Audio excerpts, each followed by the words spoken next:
ஆன்மீக தேடல் நிகழ்ச்சிக்கு உங்களை அன்புடன் வரவேற்கின்றேன். மீட்பரின் காவியம் பாகம் 131 உண்மையான பேரு நிகழ்ச்சி பற்றி பார்க்கலாம்.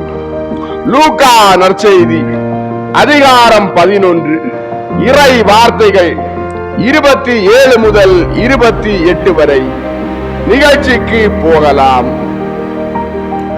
இயேசு மக்கள் கூட்டத்தை பார்த்து, கடவுளின் ராஜ்யம் உலகத்திலும் இருதயங்களிலும் எப்படி ஏற்படுத்தப்படுகிறது? மோசேயின் வேத சட்டங்களுக்கு திரும்பி செல்ல வேண்டும், அல்லது அது தெரியாதவர்கள் தங்களை அதற்கு அறிமுகப்படுத்திக் கொள்ள வேண்டும். அதை கட்டாக அனுசரிக்க வேண்டும். நம் வாழ்வின் ஒவ்வொரு நிகழ்ச்சியிலும் ஒவ்வொரு கணத்திலும் அதை அனுசரிக்க வேண்டும். அந்த வேத சட்டம் எது? அதை அனுசரிக்க முடியாததால் அவ்வளவு கடினமானதா? அல்ல, அது புனிதமான எளிதான 10 கட்டளைகளே. ஒரு சாதாரண நல்ல மனிதனே அவைகளை மதிக்க வேண்டும் என உணர்கிறான். அவன் புக முடியாத புரியாத ஆப்பிரிக்க காடுகளில் வாழ்ந்தாலுமே அப்படி உணர்கிறான். அது இப்படி சொல்கிறது: உனக்கு கர்த்தாவாகிய சர்வேசுரன் நாமே. நம்மை தவிர வேறு சர்வேசுரன் உனக்கு இல்லாமல் போவதாக. சர்வேஸ்வரனுடைய திரு நாமத்தை வீணாக சொல்லாதிருப்பாயாக. சர்வேஸ்வரனுடைய திரு நாட்களை பரிசுத்தமாய் அனுசரிக்க மறவாதிருப்பாயாக. பிதாவையும் மாதாவையும் சங்கித்திருப்பாயாக. கொலை செய்யாதிருப்பாயாக. களவு செய்யாதிருப்பாயாக. விபசாரம் செய்யாதிருப்பாயாக. பொய் சாட்சி சொல்லாதிருப்பாயாக. பிறர் தாரத்தை விரும்பாதிருப்பாயாக. பிறர் உடைமையை விரும்பாதிருப்பாயாக. தன்னை சுற்றி இருக்கும் பொருட்களை பார்த்து எந்த நல்ல ஆத்துமமும் அவன் ஒரு காட்டு மிராண்டியாய் இருந்தாலும் கூட இதுவெல்லாம் தன்னாலே உருவாகி இருக்காது. ஆதலால் இந்த இயற்கையை விட அதிக சக்தி படைத்த ஒருவர், மனிதனையும் விட வல்லமையுடைய ஒருவர், இவைகளை எல்லாம் செய்தவர் இருக்க வேண்டும் என்று சொல்ல மாட்டானா? அவன் வல்லமையுள்ள ஒருவரை, அவருடைய மிக பரிசுத்த நாமம் அவனுக்கு தெரிந்தாலும் தெரியாவிட்டாலும் அவர் இருக்க வேண்டும் என்று உணர்ந்து அவரை வணங்குகிறான்.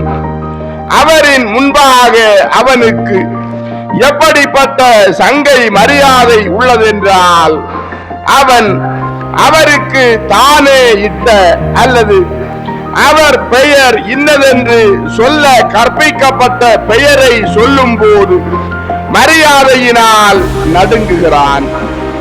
தான் அந்த பெயரை மரியாதையுடன் உச்சரிக்கையில் தான் ஜெபிப்பதாக உணர்கிறான்.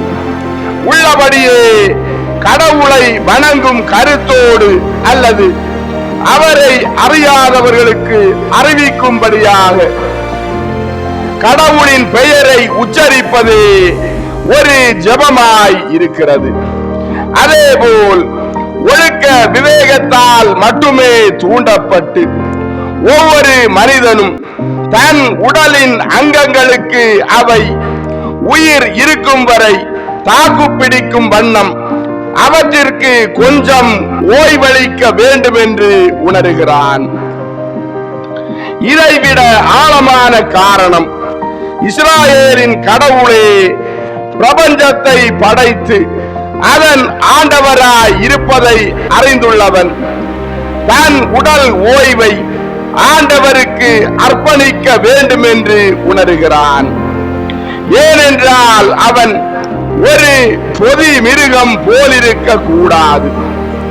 அது களைத்து போனால் தன் வலுவான பற்களால் வைக்கோலை மென்றபடி ஓய்வெடுக்கிறது. நாம் யாரிடமிருந்து பிறந்து வந்தோமோ அவர்களை நேசிக்கும்படி நம் இரத்தமே அழைக்கிறது. அதோ அந்த கோவேறு கழுதை குட்டியில் நாம் அதை காண்கிறோம். சந்தையில் இருந்து திரும்பி வருகிற தன் தாயை கண்டு அது ஓடி செல்கிறது. அத்தாய்தான் தனக்கு உணவூட்டியது என்பதையும் அன்பான கரிசனையுடன் தன்னை நக்கி பாதுகாத்து அனலூட்டியதையும் ஞாபகப்படுத்துகிறது. பாருங்கள், இந்த குட்டி தன் கழுத்தை, தன் மென்மையான நாசியை தாயுடன் சேர்த்து உராய்த்து மகிழ்ச்சியுடன் துள்ளுகிறது. தன் இளம் பின்புறத்தை தன்னை சுமந்த தாயின் வயிற்றுடன் சேர்த்துக் கொள்கிறது. தன்னை பெற்றோரை நேசிப்பது ஒரு கடமையும் மகிழ்ச்சியுமாய் இருக்கிறது. தன்னை பிறப்பித்த தாயை நேசியாத ஒரு மிருகமும் கிடையாது. என்ன, மனிதன் சகதியில் வாழும் புழுவை விடவும் அதிக ஈனமாய் இருப்பானா? சாதாரண நியாய உணர்வுடைய மனிதன் கொலை செய்ய மாட்டான். வன்முறைக்கு ஒரு வலுவான எதிர்ப்பு அவனிடம் உள்ளது. யாருடைய உயிரையும் பறிப்பது நியாயமல்ல என அவன் உணர்கிறான். உயிரை கொடுத்த கடவுள் ஒருவரே அதை எடுக்க முடியும் என்று உணர்ந்து கொலையை அருவருக்கிறான். இதுபோல் நியாய புத்தியுடையவன் அடுத்தவர்களுடைய உடைமைகளை அபகரிக்க மாட்டான். அவன் சுத்த மனசாட்சியுடன் களவாடப்பட்ட ஒரு கொழு மாமிச பொரியலை விட நீரோடை அருகில் வெறும் அப்பத்தை அருந்துவதை மேலாக கருதுகிறான். ஒரு கல்லில் தலை வைத்து நட்பார நட்சத்திரங்கள் மேலிருந்து தன் நேர்மையுள்ள மனசாட்சியில் சமாதானத்தை பொழிய வெறும் தரையில் படுப்பதை திருடப்பட்ட படுக்கையில் புரள்வதை விட மேலாக கருதுகிறான். ஒருவன் நல்ல ஒழுக்கமுடையவனாய் இருந்தால் தன்னுடையவர்கள் அல்லாத பெண்களுக்கு ஆசைப்பட மாட்டான். கோழைத்தனமாக அடுத்தவன் மனைவியை மானபங்கம் செய்ய மாட்டான். தன் நண்பனின் மனைவியை சகோதரி என்று கருதுவான். சகோதரியை யாரும் இச்சையுடன் நோக்காதது போல் நண்பனின் மனைவியை தவறாக நோக்க மாட்டான். ஒருவன் நேர்மையான சுபாவப்படி நேர்மையான ஆன்மாவை கொண்டிருந்தால் நன்மை தனத்தை பற்றி தன் நேர்மையான மனசாட்சியின் அறிவு தவிர வேறு இல்லாதிருந்தால் அவன் ஒருபோதும் பொய் சாட்சி சொல்ல மாட்டான். அதை கொலை அல்லது களவாக நினைப்பான். உள்ளபடியே அது அப்படித்தான். அவருடைய இருதயத்தை போல் அவன் உதடுகளும் நேர்மையுடன் இருக்கும். அவனுடைய பார்வையும் நேர்மையாய் இருக்கும். ஆதலால் அவன் தன் அயலானின் மனைவியை விரும்ப மாட்டான். அவன் எதற்கும் தீவிரமாய் ஆசைப்பட மாட்டான். ஏனென்றால் அப்படி தீவிர ஆசைப்படுவது பாவத்துக்கு முதல் தூண்டுதல் என்பதை அவன் அறிவான். அவன் காய்மகாரம் கொள்ள மாட்டான். ஏனென்றால் அவன் நற்குணமுடையவன். நல்ல மனிதன் ஒருபோதும் பொறாமை கொள்ள மாட்டான். அவன் தனக்கு இருப்பவைகளிலேயே மகிழ்ச்சி அடைகிறான். இந்த சட்டம் அனுசரிக்க முடியாதபடி அவ்வளவு கடினமானது என நினைக்கிறீர்களா? அப்படி நினைத்து உங்களுக்கு கேடாகி விடாதீர்கள். நீங்கள் அப்படி செய்ய மாட்டீர்கள் என நிச்சயமாய் இருக்கிறேன். அப்படி நீங்கள் இருந்தால் சர்வேஸ்வரனுடைய ராஜ்யத்தை உங்களிடத்திலும் உங்கள் பட்டணத்திலும் ஏற்படுத்துவீர்கள். அப்போது நீங்கள் ஒரு நாள் உங்கள் அன்பர்களுடனும் உங்களை போல் நித்திய ராஜ்யத்தை முடிவில்லா ஆனந்தத்தில் அடைந்துள்ளவர்களைப் போல் அடைந்து கொள்வீர்கள் என்றார். ஒருவன் இயேசுவை பார்த்து, ஆனால் ஒரு பட்டணத்தின் மதில்களுக்குள்ளே மக்கள் அடைபட்டிருப்பது போல் எங்களுக்குள்ளே பாசங்கள் உள்ளனவே என்றான்.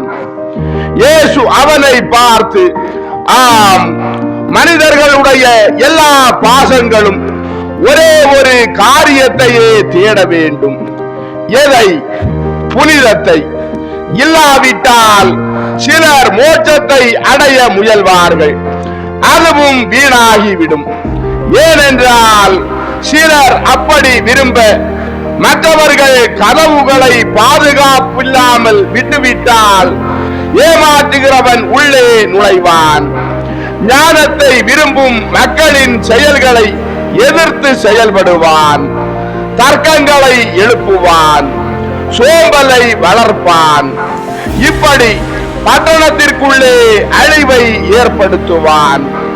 பட்டணத்தில் முட்புதர் வளரும், நஞ்சும் விஷப்புல்லும் பாம்பும் தேளும் சுண்டலியும் நரிகளும் ஆந்தைகளும், அதாவது கெட்ட ஆசாபாசங்களும் சாத்தானின் தூதர்களும் வளர அது இடமாகும். நீங்கள் இடைவிடாமல் மதில்களின் காவற்காரரை போல் தீயவன் உள்ளே புகாமல் சர்வேஸ்வரனுடைய ராஜ்யத்தை நாம் நிறுவ விரும்பும் இடத்தை காக்க வேண்டும். இதோ நான் உங்களுக்கு சொல்கிறேன், பலமுள்ளவன் ஆயுதம் அணிந்து தன் வீட்டை காவல் புரியும் போது அவ்வீட்டிற்குள் இருக்கிற அனைத்தும் பத்திரமாய் இருக்கின்றன. ஆனால் அவனிலும் பலவான் ஒருவன் வந்தால் அல்லது அவன் கதவுகளை பாதுகாப்பின்றி விட்டால் அப்போது அதிக பலமுடையவன் இவனை தோற்கடிப்பான், ஆயுதங்களையும் பறிப்பான். தான் நம்பிய ஆயுதங்களை இழந்தபின் அவன் மனம் சோர்ந்து சரணடைவான். அதிக வலிமை உள்ளவன் இவனை சிறைப்படுத்தி இவனுடைய பொருட்களை எடுத்துக் கொள்வான். ஆனால் மனிதன் கடவுளிடம் வாழ்வான் என்றால், அதாவது சட்டத்திற்கு பிரமாணிக்கமாய் இருப்பதினாலும் புனிதமாய் அனுசரிக்கப்படுகிற நீதியினாலும் கடவுள் அவனோடு இருக்கிறார், நான் அவனுடன் இருக்கிறேன். அவனுக்கு எந்த ஆபத்தும் நேரிடாது. எந்த வலிமையுள்ள மனிதனும் மேற்கொள்ள முடியாத ஆயுதம் கடவுளுடன் ஒன்றிப்பே. என்னுடன் ஒன்றுபட்டிருப்பது வெற்றியின் நிச்சயமும் நித்திய புண்ணியங்களின் செழிப்புமாகும். அதன் வழியாக கடவுளினுடைய ராஜ்யத்தில் நித்தியமான ஆசனம் அவனுக்கு அளிக்கப்படும். ஆனால் என்னை புறக்கணிக்கிறவன் அல்லது என் எதிரியாகிறவன் அதனால் அந்த ஆயுதங்களையும் என் வார்த்தையின் நிச்சயிப்பையும் இழக்கிறான். வார்த்தையை வேண்டாம் என்கிறவன் கடவுளையே வேண்டாம் என்கிறான். கடவுளை வேண்டாம் என்கிறவன் சாத்தானை வேண்டிக் கொள்கிறான். சாத்தானை வேண்டுகிறவன் சர்வேஸ்வரனின் ராஜ்யத்தை கைக்கொள்ள அவனிடம் இருந்ததை அழித்து விடுகிறான். ஆகவே என்னுடன் இராதவன் எனக்கு எதிராய் இருக்கிறான். நான் விதைத்ததை வளர்க்காதவன் எதிரி விதைத்ததை அறுவடை செய்வான். என்னுடன் அறுவடை செய்யாதவன் சிதறடிக்கிறான். அவன் வறியவனாகவும் நிர்வாணியாகவும் உன்னத நீதிபதியிடம் வரும்போது காணப்படுவான். அவன் கிறிஸ்துநாதருக்கு பதிலாக பெயர் செபூவை தெரிந்து கொண்டதினால் எந்த எஜமானுக்கு தன்னை விற்றானோ அந்த எஜமானிடம் அனுப்புவார். ஜராசாவின் மக்களே, சர்வேஸ்வரனின் ராஜ்யத்தை உங்களுக்குள்ளும் உங்கள் பட்டணத்திலும் கட்டி எழுப்புங்கள் என்றார். ஒரு பெண் இயேசுவை பார்த்து உரத்த குரலில், உம்மை சுமந்த உதரமும் உமக்கு அமுதூட்டிய கொங்கைகளும் பேறு பெற்றவை என்றாள். இயேசு தன்னை பாராட்டி தன் தாயை புகழ்ந்த அந்த பெண்ணின் பக்கமாய் திரும்பி புன்னகை செய்து கடவுளுடைய வார்த்தைக்கு செவி கொடுத்து அதை அனுசரிக்கிறவர்கள் அதைவிட பேறு பெற்றவர்கள். பெண்ணே, நீ அதை செய். அவர் ஜன கும்பலை ஆசீர்வதித்து விட்டு பட்டணத்தை விட்டு நாட்டு புறம் நோக்கி சென்றார். அப்போஸ்தலர்கள் இயேசுவை பார்த்து, ஏன் அப்படி சொன்னீர் என்று கேட்டார்கள். இயேசு அப்போஸ்தலர்களை பார்த்து, ஏனென்றால் இதோ நான் உங்களுக்கு சொல்கிறேன், மோட்சத்தில் இங்கே அளக்கும் அளவை வைத்து அளக்க மாட்டார்கள். என் தாயார் தம் அமலோற்பவ ஆத்துமத்திற்காக ஆசீர்வதிக்கப்பட்டிருப்பதை விட அவர்கள் கடவுளுடைய வார்த்தைக்கு செவி கொடுத்து கீழ்ப்படிதலால் அதை அனுசரித்ததற்காக ஆசீர்வதிக்கப்படுவார்கள். மரியாவின் ஆன்மா அமலோற்பவமாய் இருப்பது படைத்தவருடைய ஒரு அதிசய செயல். அவரே அதற்காக புகழப்பட வேண்டும். ஆனால் உம் வார்த்தையின்படியே எனக்கு ஆக கடவது என்பது என் தாயின் ஆச்சரியமான செயலாகும். அவர்களின் பேருபலன் அதனால் பெரிதாய் இருக்கிறது. அது எவ்வளவு பெரிதென்றால், கபிரியேல் தூதருடைய வாய்மொழியாக பேசிய கடவுளுக்கு செவி கொடுக்கும் அவர்களின் தகுதியினால்தான் உலக இரட்சகர் வந்தார். அதோடு கடவுளின் வார்த்தையை அனுசரிப்பதின் கஷ்டங்களை சிந்தியாமலும் தன் ஆகட்டும் என்ற சொல்லில் அடங்கியுள்ள அன்றைய வருங்கால துயரங்களை நினைக்காமலும் தன் சம்மதத்தை மரியம்மாள் கொடுத்தார்கள்.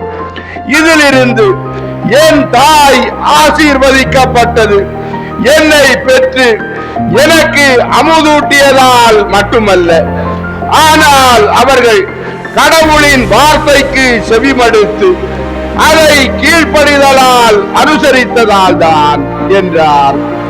அன்பார்ந்தவர்களே, ஆன்மீக தேடல் மீட்பரின் காவியம் பாகம் 131 உண்மையான பேறு நிகழ்ச்சி இதோடு நிறைவடைந்தது.